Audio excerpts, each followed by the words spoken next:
अस्सलाम वालेकुम dear students. आज हम लोग जो स्टडी करेंगे, हम लोग थर्मोकेमिस्ट्री स्टडी कर रहे हैं। तो थर्मोकेमिस्ट्री के अंदर नेक्स्ट जो हमारा टॉपिक है that is spontaneous and non spontaneous reactions. ठीक है, आज हम लोग देखेंगे कि ये जो रिएक्शंस की दो टाइप्स हैं, स्पॉन्टेनियस और नॉन स्पॉन्टेनियस, ये एक्चुअली क्या हैं और इनकी हम लोग थोड़ी सी डिटेल करेंगे सिंपल और ईजी वे में। ठीक है, चलें लेट्स स्टार्ट टुडे लेक्चर।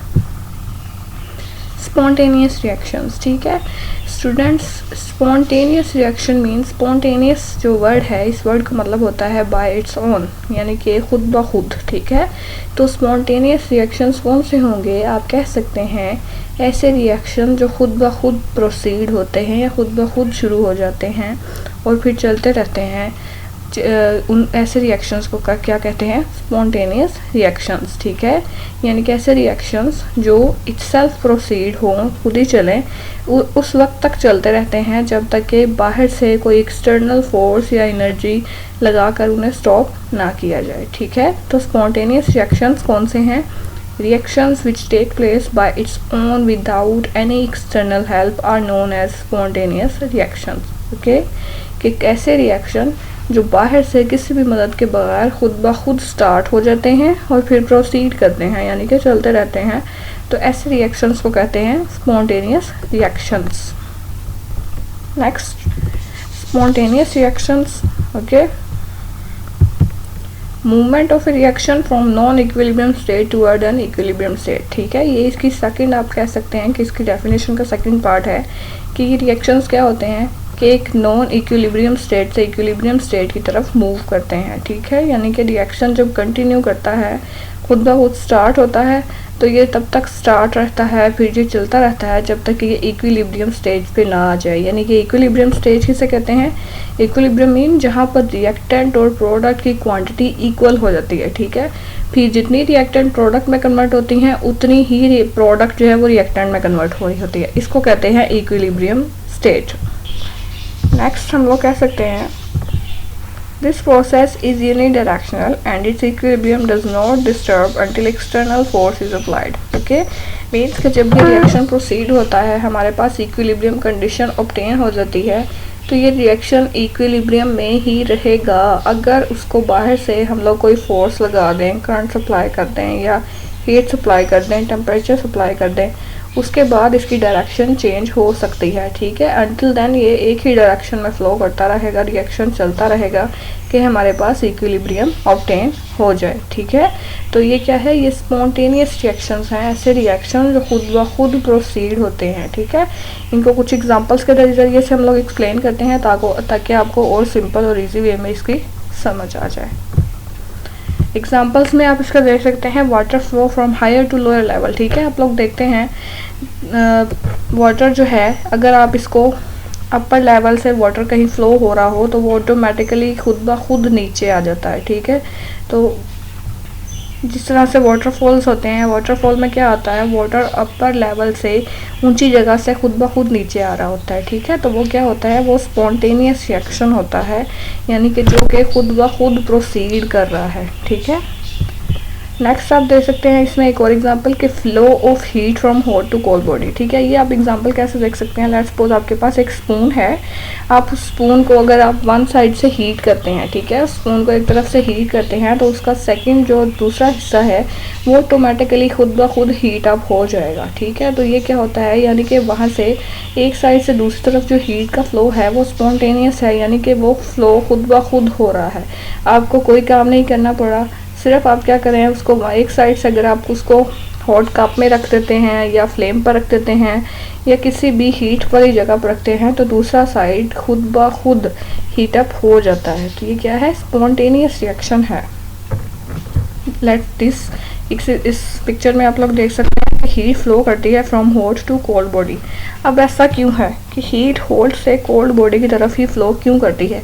जो हॉट साइड होती है वहाँ पर जो मॉलिक्यूल्स हैं, जो एटम्स हैं, उनकी काइनेटिक एनर्जी बहुत ज़्यादा होती है। ठीक है, आप लोगों को पता है काइनेटिक एनर्जी क्या होती है? एनर्जी जो मोशन की वजह से होती है। ठीक है, तो उनके जो एटम्स हैं वो बहुत स्पीडीली मूव कर रहे होते हैं, उनकी काइनेटिक एनर्जी बहुत हाई होती है। तो वो हाई काइनेटिक एनर्जी वाले मॉलिक्यूल्स जब लोअर कोल्ड साइड पर लो एनर्जी वाले मॉलिक्यूल्स के साथ से स्ट्राइक करते हैं तो स्ट्राइक के दौरान वो अपनी कुछ एनर्जी की अमाउंट इधर ट्रांसफ़र करते हैं, ठीक है। एनर्जी के अमाउंट जब ट्रांसफ़र करेंगे तो कोल्ड वाली जो साइड के मॉलिक्यूल्स हैं उनमें एनर्जी आ जाएगी, तो उनकी भी काइनेटिक एनर्जी बढ़ जाएगी। तो जब काइनेटिक एनर्जी बढ़ गई तो वो भी क्या होंगे, हीट अप होना स्टार्ट हो जाएंगे, ठीक है। इसी तरह जब कॉफ़ी है, कॉफ़ी के अंदर हीट जो है हीट अप होती है। इसके अंदर अगर आप स्पून रखते हैं तो वो स्पून भी ऑटोमेटिकली स्टील का स्पून अगर आप रख रहे हैं, ठीक है। ये भी याद रखिए कि हीट का ये जो फ्लो है ये आपके पास इंसुलेटर ना हो, ठीक है, वो हीट कंडक्टर हो, मींस मेटल हो। प्लास्टिक की अगर आप स्पून रखेंगे तो वो नहीं होगी हीट अप, ठीक है। तो होपफुली ये स्पॉन्टेनियस रिएक्शन के एग्जांपल्स हैं, आपको यहाँ तक समझ आया होगा, ठीक है। Let's move next. तो इसके बाद आप एक और एग्जांपल देख सकते हैं कि expansion of gas from a region of high pressure to a region of low pressure, ठीक है। कि एक गैस जो है वो एक लो, जहाँ पर प्रेशर उसका हाई है बहुत ज़्यादा, वहाँ से वो लो प्रेशर वाली एरिया की तरफ ऑटोमेटिकली मूव करती है। लेट्स सपोज अगर आपके पास एक सिलेंडर है, आप उस सिलेंडर का पिस्टन ओपन करते हैं, ठीक है, यानी कि उसका जो वॉल है वो ओपन करते हैं, तो सिलेंडर में से गैस ऑटोमेटिकली सराउंडिंग में जाना शुरू हो जाती है खुद ब खुद, ठीक है। वो क्यों होता है ऐसा, क्योंकि सिलेंडर के अंदर प्रेशर बहुत ज़्यादा हाई है, तो वो हाई प्रेशर की तरफ ऑटोमेटिकली सराउंडिंग में जाती है जहाँ पर प्रेशर लो है, जहाँ वो एक्सपैंड हो सकती है इजीली, ठीक है।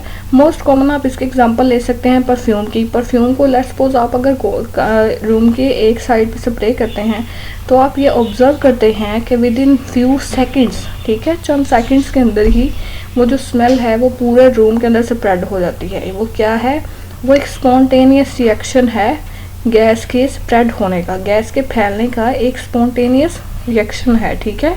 तो ये क्या है, ये ऑटोमेटिक रिएक्शंस हैं, यानी कि जो खुद ही होते हैं, ठीक है। गैस को आप एक्सपैंड नहीं कराते, आप जस्ट क्या करते हैं, आपने वो बटन पुश किया है, वो एक प्लेस पर आपने उसको स्प्रे किया है, लेकिन वो बाकी पूरे रूम में खुद ब खुद फैल जाती है। तो ये स्पॉन्टेनियस रिएक्शन की एग्जांपल है, ठीक है।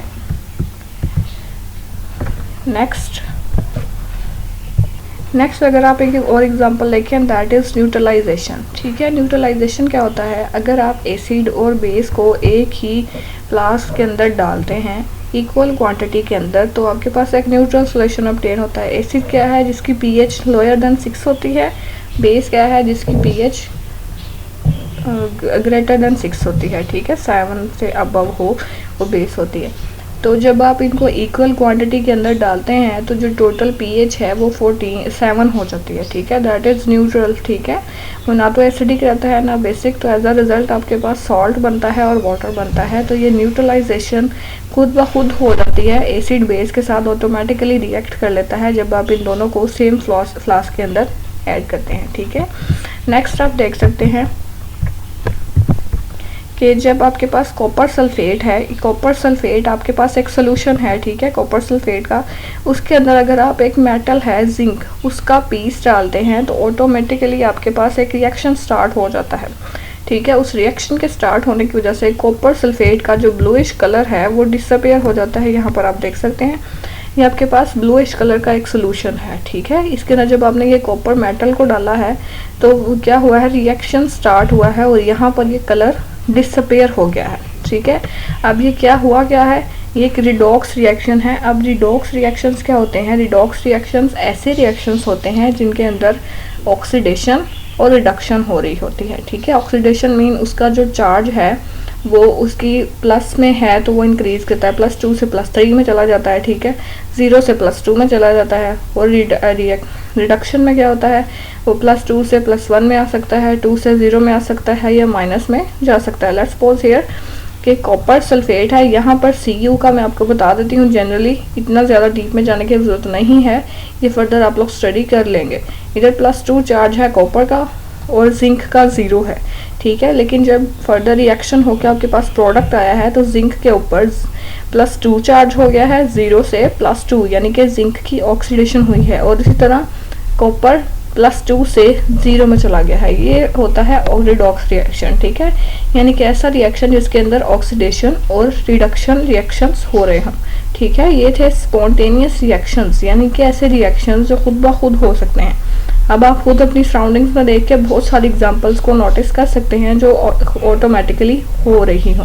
नेक्स्ट हम चलें,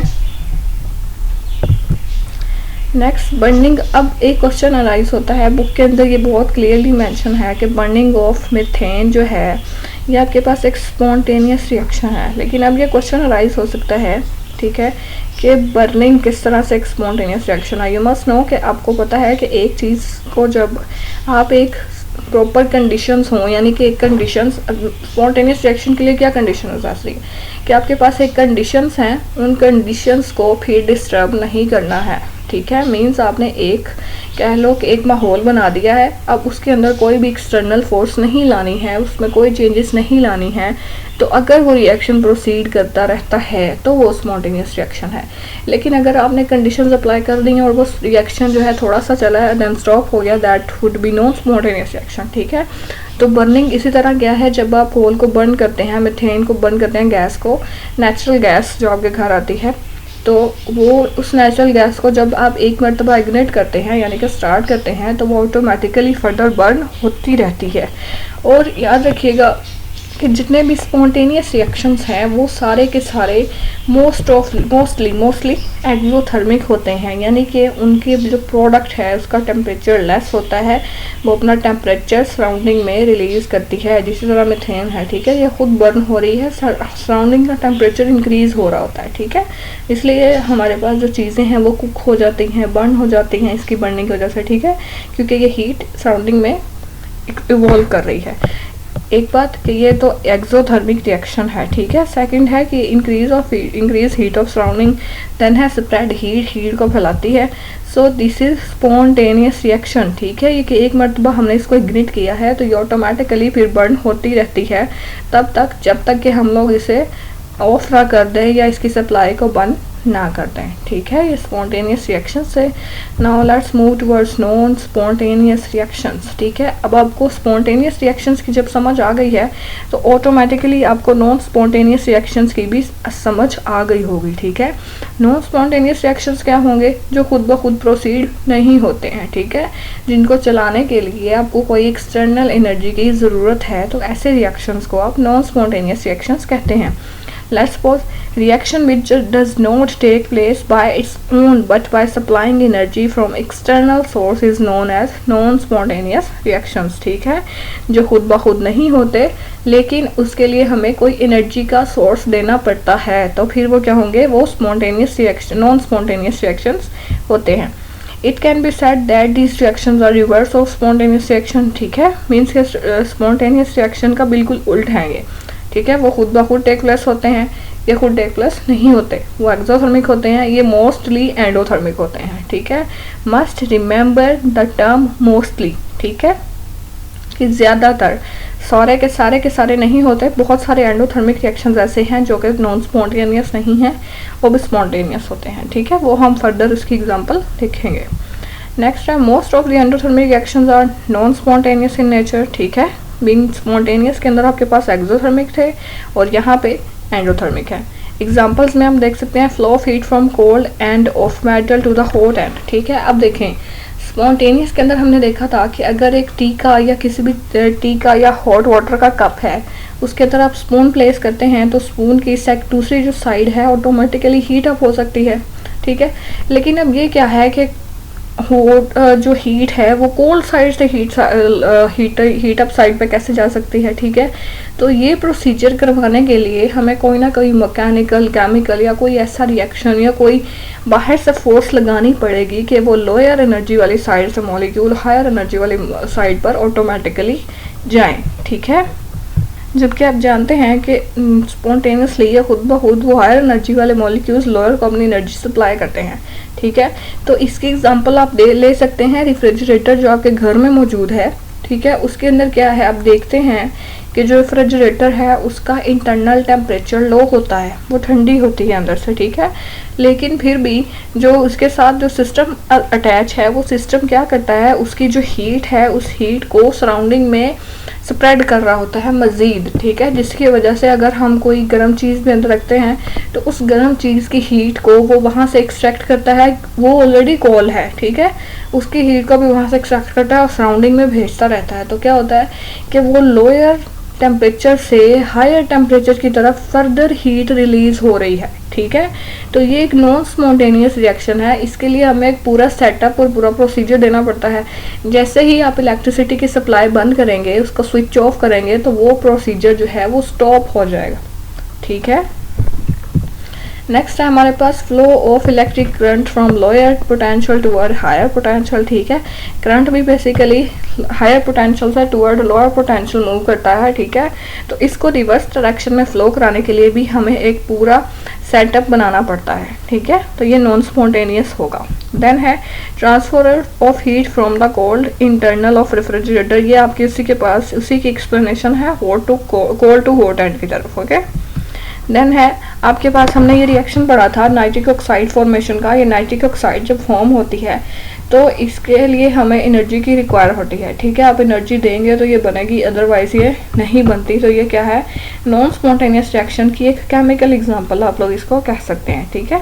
पंपिंग ऑफ वाटर अपहिल के वाटर को जब आपने देखा था कि जो वाटरफॉल्स हैं वो नेचुरल हैं, वो स्पॉन्टेनियसली प्रोसीड करते हैं। लेकिन अगर आपने पानी को नीचे वाली सतह से ऊपर लेके जाना है तो उसके लिए आपको कोई फोर्स देनी पड़ती है, ठीक है, उसे पंप करना पड़ता है। तो ये क्या होंगे, ये नॉन स्पॉन्टेनियस रिएक्शन होगा, ठीक है। देन आप देख सकते हैं रिएक्शन टाइप एंड स्पॉन्टेनिटी, ठीक है, कि रिएक्शंस हैं तो क्या वो स्पॉन्टेनियसली कैसे प्रोसीड करते हैं। रिएक्शन की टाइप्स दो होती हैं, एक्सोथर्मिक एंड एंडोथर्मिक। अब एक्सोथर्मिक कौन से रिएक्शन होंगे, स्पॉन्टेनियस होंगे या नॉन स्पॉन्टेनियस होंगे। एंडोथर्मिक कौन से होंगे, स्पॉन्टेनियस या नॉन स्पॉन्टेनियस। ये मैं आपको पीछे साथ साथ ब्रीफली बताती आई हूँ कि जो एक्सोथर्मिक रिएक्शन हैं वो मोस्टली क्या होते हैं, वो मोस्टली स्पॉन्टेनियस होते हैं, जबकि जो एंडोथर्मिक रिएक्शंस हैं वो नॉन स्पॉन्टेनियस होते हैं, ठीक है। लेकिन हमेशा ऐसा नहीं होता, बहुत सारे जो स्पॉन्टेनियस रिएक्शंस हैं वो एंडोथर्मिक भी हैं। फॉर एग्जांपल आपके पास जो इवेपोरेशन ऑफ वाटर है, अगर आपके पास सराउंडिंग का टेम्परेचर हाई है, ठीक है, मीन्स आपका जो इन्वायरमेंट है, जिस एरिया में आप रह रहे हैं या जिस एरिया में वाटर प्रेजेंट है, उसका टेम्परेचर नेचुरली हाई है, ठीक है, तो वाटर क्या होगा, ऑटोमेटिकली इवेपोरेट होना शुरू हो जाएगा। जबकि हम जानते हैं कि वाटर की इवेपोरेशन के लिए हमें हीट देनी पड़ती है तो ही वो इवेपोरेट होता है। लेकिन अगर तो सराउंडिंग का टेम्परेचर हाई है तो वो ऑटोमेटिकली सराउंडिंग से टेम्परेचर लेता है, हीट को अब्जॉर्ब करता है और इवेपोरेट होना स्टार्ट हो जाता है। तो ये क्या होगा, ये एक स्पॉन्टेनियस रिएक्शन कंसीडर होगा देन, ठीक है। फर्दर आपके पास resolution of ammonium chloride in water है, ठीक है। अमोनियम क्लोराइड या आप सॉल्ट ले सकते हैं, जो आपके सॉल्ट घर में प्रेजेंट है, उस सॉल्ट को जब आप डिज़ोल्व करते हैं तो वो ऑटोमेटिकली डिज़ोल्व हो जाता है, लेकिन वो हीट को अब्जॉर्ब कर रहा होता है सराउंडिंग से, ठीक है। अगर ज़्यादा सॉल्ट हो तो ये ऑब्जर्व किया जा सकता है अमोनियम क्लोराइड, तो जो पानी है वो ठंडा हो जाता है, ठीक है, यानी कि सिस्टम की हीट डिक्रीज हो गई है और जो सॉल्ट है उसने अब्जॉर्ब कर लिया हीट को, ठीक है। तो ये क्या होंगे, ये स्पॉन्टेनियस रिएक्शंस हैं लेकिन एंडोथर्मिक हैं, ठीक है। तो इसलिए नेसेसरी नहीं है कि जो स्पॉन्टेनियस रिएक्शन हैं वो सारे एक्सोथर्मिक ही हों, वो एंडोथर्मिक भी हो सकते हैं, ठीक है। तो इसको फर्दर स्टडी करेंगे हम, तो फिर हमें समझ आ जाएगी कि ये किस तरह से प्रोसीड करते हैं ये वाले रिएक्शंस, ठीक है। तो ये आज का लेक्चर था। होपफुली आपको स्पॉन्टेनियस और नॉन स्पॉन्टेनियस रिएक्शन के दरमियान डिफ्रेंशिएट करना आ गया होगा। अब आप लोग ये कर सकते हैं कि आप लोग एक चार्ट बनाएं, उस चार्ट के ऊपर आप लोग spontaneous and non spontaneous reaction लिख के उनको डिफ्रेंशिएट करने की कोशिश करें, ठीक है। तो that would be better for you, इससे आपकी अंडरस्टैंडिंग भी बेटर होगी और आपको सीखने का ज़्यादा मौका मिलेगा, ठीक है। आज के लिए इतना ही। अगर कोई क्वेश्चन है तो आप लोग पूछ सकते हैं। Thank you. अल्लाह हाफिज़।